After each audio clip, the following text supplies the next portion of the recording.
जय हिंद दोस्तों, मैं बैजनाथ शर्मा और आपके अपने YouTube channel Baijnath study class में आपका स्वागत है। आज हम आप लोगों को साइंस का मोस्ट इम्पोर्टेंट चैप्टर परमाणु संरचना के इम्पोर्टेंट क्वेश्चन और उसके इम्पोर्टेंट पॉइंट को डिस्कस करेंगे, जिसमें प्रीवियस ईयर के सिलेक्टेड प्रश्न को शामिल किए हैं। इस चैप्टर के प्रश्न अक्सर एग्जाम में पूछे जा रहे हैं, तो दोस्तों वीडियो को स्किप किए बिना अंत तक जरूर देखें। और अगर आप हमारे चैनल में पहली बार आए हैं तो सब्सक्राइब जरूर कर लें, जिससे कि आगे इस चैनल में आने वाले वीडियो का नोटिफिकेशन सबसे पहले आप तक पहुंच सके। तो दोस्तों, समय को ध्यान में रखते हुए शुरू करते हैं आज के चैप्टर का पहला क्वेश्चन। हाइड्रोजन के कितने समस्थानिक होते हैं? तो इसका सही आंसर है ऑप्शन सी, 3। बढ़ते हैं इसके इम्पोर्टेंट फैक्ट्स की ओर, जो कि काफ़ी इम्पोर्टेंट है। हाइड्रोजन के 3 समस्थानिक होते हैं, प्रोटियम, ड्यूटेरियम और ट्राइटियम। हाइड्रोजन का प्रथम समस्थानिक प्रोटियम है, जिसमें न्यूट्रॉन नहीं होता है। बढ़ते हैं इसके अगले पॉइंट्स की ओर। ड्यूटेरियम हाइड्रोजन का वह समस्थानिक है जो भारी जल यानी D2O का निर्माण करता है। ट्राइटियम रेडियो सक्रिय तत्व है, जो हाइड्रोजन का तीसरा समस्थानिक है। बढ़ते हैं अगले प्रश्न की ओर। किसी तत्व की परमाणु संख्या निम्नलिखित की संख्या के बराबर होती है? तो इसका सही आंसर है ऑप्शन बी, नाभिक के प्रोटॉन के बराबर। बढ़ते हैं इसके इम्पोर्टेंट फैक्ट्स की ओर, जो कि काफ़ी इम्पोर्टेंट है। किसी तत्व की परमाणु संख्या नाभिक के प्रोटॉन की संख्या के बराबर होती है। प्रोटॉन की खोज रदरफोर्ड ने सन 1919 में की थी। प्रोटॉन का निरपेक्ष द्रव्यमान 1.6 × 10⁻⁻27 किलोग्राम होता है। तो बढ़ते हैं अगले प्रश्न की ओर, जो कि काफ़ी इम्पोर्टेंट है। किसी भी रासायनिक यौगिक की न्यूनतम संभव इकाई क्या है? तो इसका सही आंसर है ऑप्शन ए, परमाणु। इसके भी कुछ इम्पोर्टेंट फैक्ट्स है, इसे भी करते चलेंगे। किसी पदार्थ का वह सूक्ष्म कण जो स्वतंत्र अवस्था में नहीं पाया जाता है किंतु रासायनिक अभिक्रिया में भाग लेता है, उसको क्या कहते हैं? परमाणु कहते हैं। किसी पदार्थ का वह सूक्ष्म कण जो स्वतंत्र अवस्था में नहीं पाया जाता है किंतु रासायनिक अभिक्रिया में भाग नहीं लेता है, अणु कहलाता है। पढ़ते हैं अगले पॉइंट्स की ओर। इलेक्ट्रॉन यह ऐसा कण है जो परमाणु के नाभिक के चारों ओर किसी कक्षा में चक्कर लगाता है। इस पर इकाई ऋण आवेश होता है, यानी इलेक्ट्रॉन पर जो आवेश होता है, ऋण आवेश होता है। आवेश बराबर होता है -1.6 × 10⁻⁻19 कूलम्ब। तो दोस्तों, बढ़ते हैं नेक्स्ट पॉइंट की ओर। इसकी खोजकर्ता जे थॉमसन 1897 में खोज किया था। निरपेक्ष द्रव्यमान बराबर होता है 9.108 × 10⁻31 किलोग्राम या 9.108 × 10⁻28 ग्राम। बढ़ते हैं अगले पॉइंट्स की ओर। प्रोटॉन यह एक ऐसा कण है जो परमाणु के नाभिक में पाया जाता है। इस पर इकाई धन आवेश रहता है।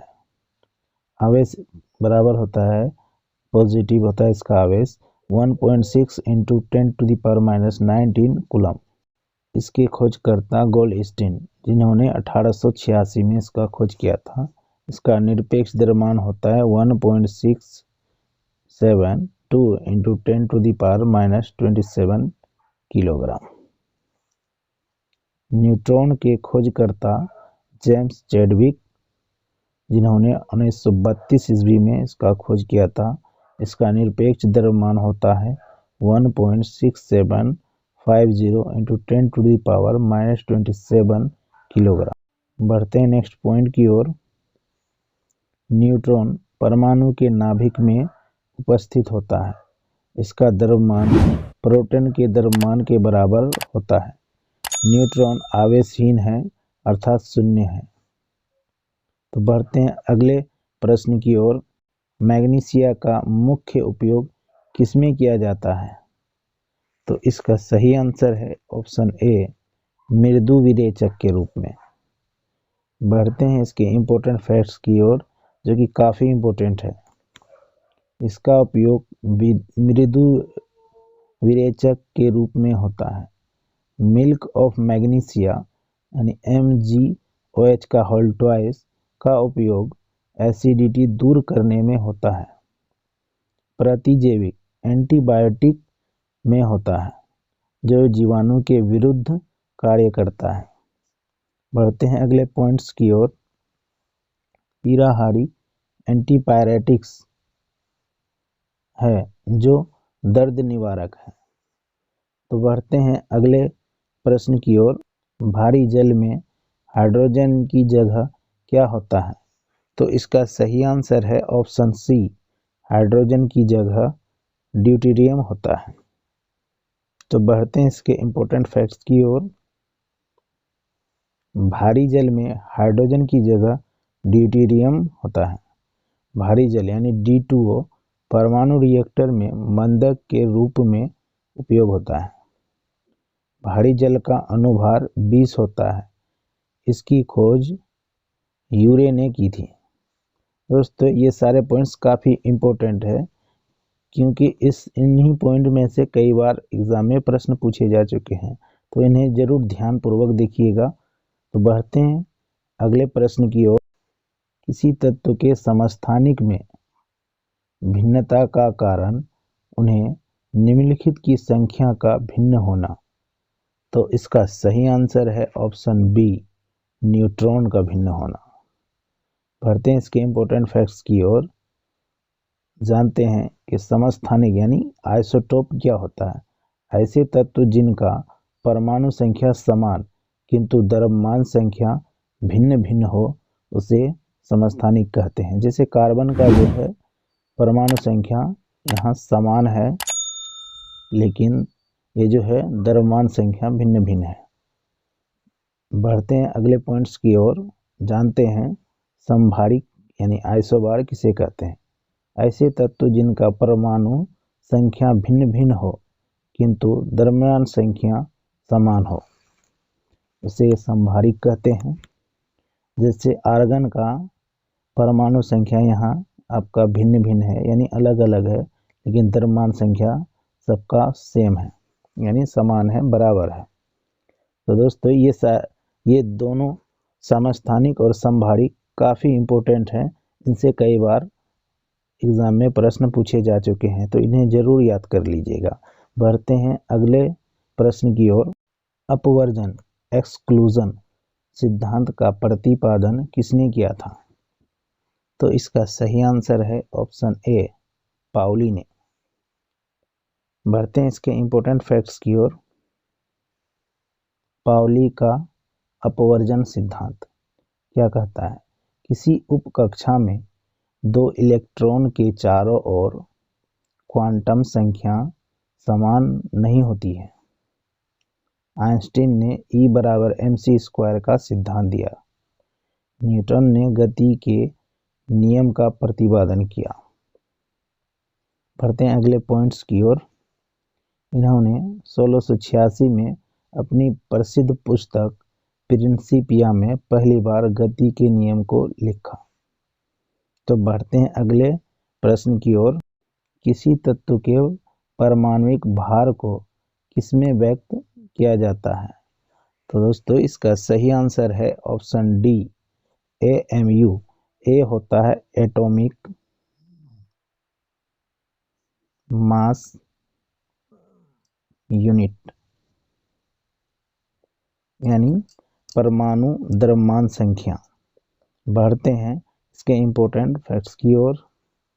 एक AMU बराबर होता है 1.6 इंटू 10⁻⁻27 किलोग्राम या 1.66 इंटू 10⁻24 ग्राम। तो बढ़ते हैं अगले प्रश्न की ओर।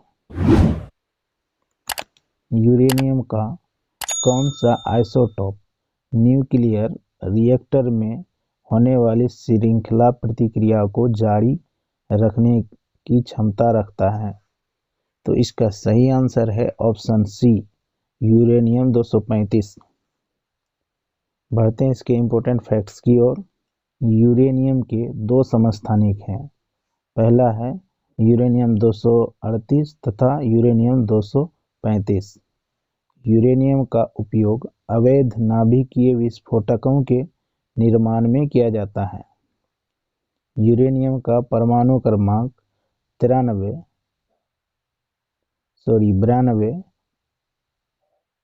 तथा द्रव्यमान संख्या 238 है। तो दोस्तों, यूरेनियम से कई बार एग्जाम में प्रश्न पूछे जा चुके हैं, इसे जरूर आप लोग ध्यान दीजिएगा। तो बढ़ते हैं अगले प्रश्न की ओर। अक्रिय गैस परमाणु के सबसे बाहरी कक्ष में कितने इलेक्ट्रॉन होते हैं? तो इसका सही आंसर है ऑप्शन सी, 8 इलेक्ट्रॉन। तो बढ़ते हैं अगले प्रश्न की ओर। निम्नलिखित में से किस पदार्थ के अणुओं में एक ही प्रकार के परमाणु रहते हैं? तो इसका सही आंसर है ऑप्शन ए, ऑक्सीजन। बढ़ते हैं इसके इम्पोर्टेंट फैक्ट्स की ओर। ऑक्सीजन यानी O2 के अणुओं में एक ही प्रकार के परमाणु रहते हैं। जल का रासायनिक सूत्र होता है H2O। सल्फर डाइऑक्साइड तीखी गंध वाली रंगहीन गैस है। बढ़ते हैं अगले पॉइंट्स की ओर। सल्फर डाइऑक्साइड अम्लीय वर्षा का मुख्य कारक है।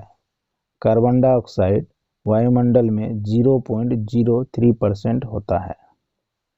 तो बढ़ते हैं अगले प्रश्न की ओर, जो कि काफ़ी इम्पोर्टेंट है, इसे आप लोग जरूर नोट कर लीजिएगा। निम्नलिखित में से कौन सा सूत्र ओजोन के अणुसूत्र को दर्शाता है?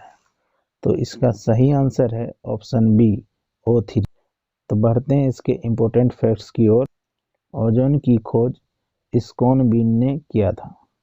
16 सितंबर को वर्ल्ड ओजोन डे के रूप में मनाया जाता है। ओजोन परत पराबैंगनी किरणों से रक्षा करती है। फ्रेयॉन सबसे अधिक घातक क्लोरोफ्लोरोकार्बन। बढ़ते हैं अगले पॉइंट्स की। H2O2 को हाइड्रो पर ऑक्साइड कहा जाता है। तो बढ़ते हैं अगले प्रश्न की ओर। इनमें से प्रोटॉन का द्रव्यमान क्या है? तो इसका सही आंसर है ऑप्शन ए, 1.672 × 10⁻⁻27 किलोग्राम। इसके भी कुछ इम्पोर्टेंट फैक्ट्स है, इसे भी करते चलेंगे। प्रोटॉन का द्रव्यमान 1.672 × 10⁻⁻27 किलोग्राम होता है। न्यूट्रॉन का द्रव्यमान 1.676 × 10⁻⁻27 किलोग्राम होता है। इलेक्ट्रॉन का द्रव्यमान 9.11 × 10⁻31 किलोग्राम होता है। हीलियम का परमाणु सबसे छोटा होता है। इसकी त्रिज्या 32 × 10⁻12 मीटर होता है। तो बढ़ते हैं अगले प्रश्न की ओर। किसी तत्व के रासायनिक गुण निम्नलिखित में से कौन तय करता है? तो इसका सही आंसर है ऑप्शन ए, इलेक्ट्रॉनों की संख्या। तो बढ़ते हैं इसके इम्पोर्टेंट फैक्ट्स की ओर। किसी तत्व का रासायनिक गुण इलेक्ट्रॉनों की संख्या पर निर्भर करता है। उत्कृष्ट गैसों को छोड़कर सभी के परमाणु अभिक्रियाशील होते हैं। हाइड्रोजन अर्थात प्रोटियम के परमाणुओं में न्यूट्रॉन नहीं होते हैं। बढ़ते हैं अगले पॉइंट्स की ओर। पॉजिट्रॉन का द्रव्यमान इलेक्ट्रॉन के द्रव्यमान के बराबर होता है। दोस्तों, ये सारे पॉइंट्स काफ़ी इम्पोर्टेंट से इसे आप लोग ज़रूर ध्यान दीजिएगा, क्योंकि इन्हीं पॉइंट में से कई बार एग्जाम में प्रश्न पूछे जा चुके हैं। तो बढ़ते हैं अगले प्रश्न की ओर। जब बर्फ पिघलती है तब क्या होता है?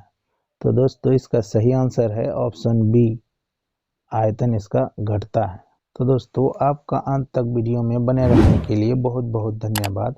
और वीडियो अच्छी लगी हो तो लाइक, कमेंट और शेयर जरूर करें। जय हिंद, जय भारत।